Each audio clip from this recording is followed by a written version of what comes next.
Bangkay ng 13 anyos na taekwondo gold medalist na nalunod po sa Sanchez Mira, natagpuan na. Katropa natin sa balita, Michelle Oriona, XFM, Tugigaraw. Live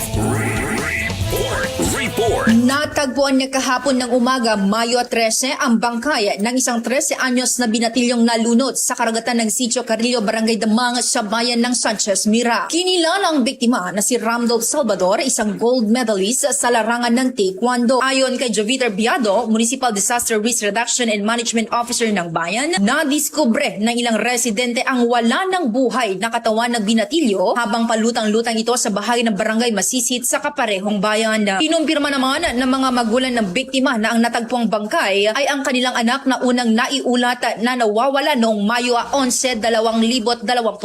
Batay sa inisyal na ulat, nalunod umano ang binatilyo habang naliligo sa dagat kasama ang kanyang mga kasamahan sa taekwondo team. Kaagad namang nagsagawa ng search and rescue operation ang mga responder, ngunit kahapon lamang tuloy ang natagpuan ng biktima. Nagpahatid naman ng pakikiramay ang lokal na pamalaan at mga residente sa naiwang pamilya ng binatilyo. At yan ang ating ulat mula dito sa 95.7 XFM Tugigaraw para sa nagkakaisang Pilipino sa Pilipinas at sa buong mundo. XFM News.